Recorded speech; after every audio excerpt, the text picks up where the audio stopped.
రేవంత్ అన్న కొత్త దుకాణాన్ని తెరిచిండు. ఏంది ఇప్పుడు? కౌలు రైతులకు 500 కోట్ల రూపాయల డబ్బులు రిలీజ్ చేసిండు. ఎందుకంటే రైతులు ఘోరమైనటువంటి కోపంతో ఉన్నారు, వ్యతిరేకంగా ఉన్నారు. గ్రామాలలో ఎంపీటీసీ జెడ్పీటీసీ ఎలక్షన్స్లో రేవంత్ రెడ్డికి చాలా తక్కువ ఓట్లు వచ్చేటటువంటి అవకాశాలు కనబడుతున్నాయి. కాంగ్రెస్కి చాలా తక్కువ సీట్లు వచ్చేటటువంటి అవకాశాలు కనబడుతున్నాయి. మొన్నటిదాకేమో ఎట్లయినా ఎలక్షన్ పెట్టాల్సిందే ఇప్పుడని అనుకున్నారు. కానీ ఇప్పుడు ఆలోచనలో పడ్డరట. ఇప్పుడు ఎలక్షన్స్ పెడదామా లేకపోతే కొద్దిగా ఆగుదామా, ఇంకొద్దిగా ఆగితే బాగుంటుంది అనేటటువంటి ఆలోచన కూడా ఉంది. ఇంకొద్దిగా ఆగితే రైతు భరోసా కూడా ఇవ్వచ్చు. ఆల్రెడీ పంట బోనస్ 500 రూపాయలు ఇస్తున్నాం. అయితే రేవంత్ అన్న 2 ఆలోచన చేస్తున్నారు. ఒకటి ఏం తెలుసా, 500 రూపాయలు రేవంత్ అన్న ఆలోచన. 500 రూపాయల పంట బోనస్ ఇస్తే ఏమన్నా రైతులు పాజిటివ్ ఉంటారా? 500 రూపాయల పంట బోనస్ తోటే రేవంత్ అన్న చేతులు దులుపుకునే కార్యక్రమం చేస్తున్నాడు. 500 రూపాయల పంట బోనస్ ఇచ్చిన తర్వాత రేవంత్ అన్న రియాలిటీ తెలుసుకునే కార్యక్రమం చేస్తున్నాడు. ఆల్రెడీ 500 రూపాయల పంట బోనస్ నిన్నగాక మొన్నట్టుండే పడుతున్నాయి. ఇక రేవంత్ అన్న గ్రౌండ్ రియాలిటీ తెలుసుకునే కార్యక్రమం చేస్తున్నాడు.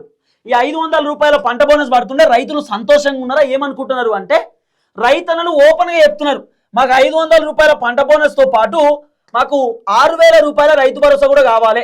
రైతు భరోసా డిసెంబర్లో ఇవ్వాల్సింది ఇప్పటిదాకా ఇవ్వలే, జనవరిలో రాలేదు, ఇప్పుడు ఫిబ్రవరిలో కూడా ఇప్పటిదాకా రాలేదు. మరి అసలు ఎప్పుడు ఇస్తారు? రైతు భరోసా ఇవ్వడానికి రెడీగా ఉన్నారా లేదా? ప్రభుత్వం రైతు భరోసా ఇచ్చినప్పుడే మేము ప్రభుత్వానికి ఓటేస్తాం, లేకపోతే ప్రభుత్వానికి మేము ఓటేయము. అసలు రేవంత్ రెడ్డి ప్రభుత్వమే వద్దు, మా రైతులను గోసముచ్చుకుంటున్నాడు. యూరియా బత్తాలు లేవు, రైతు భరోసా లేదు, రుణమాఫీ చక్కగా చేయలే, పెన్షన్లు చక్కగా ఇస్తలేడు, ఏది చక్కగా లేదు ప్రభుత్వంలో అని చెప్పి జనాలు వ్యతిరేకంగా ఉన్నారు. రేవంత్ అన్నకు రియాలిటీ అర్థమైపోయింది. రియాలిటీ అర్థమైపోయి రేవంత్ అన్న ఎంపీటీసీ జెడ్పీటీసీ ఎలక్షన్స్లో కాంగ్రెస్ పార్టీ ఖతమయ్యేటటువంటి అవకాశం ఉంది అని రేవంత్ అన్నకు అర్థమయ్యి రేవంత్ అన్న ఏం చేసిండు, ఇక చిన్నగా రైతు భరోసా కోసం 9000 కోట్ల రూపాయలు ఆల్రెడీ డబ్బులు రెడీ చేసిండు. రైతు భరోసా ఇదే నెలలో వస్తుంది, ఎవ్వరు ఇబ్బంది పడాల్సినటువంటి అవసరం లేదు. ఇదే నెలలో రేవంత్ అన్న రైతు భరోసా ఇవ్వడానికి రెడీ అయిండు. ఈ నెలలో 80% రైతు భరోసా ఇస్తాడు. ఇవ్వకపోతే ఓట్లు రావు, ఇవ్వకపోతే సీట్లు రావు.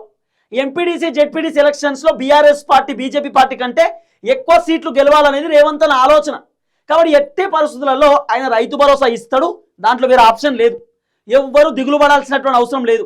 రైతు భరోసా ఖచ్చితంగా వస్తుంది.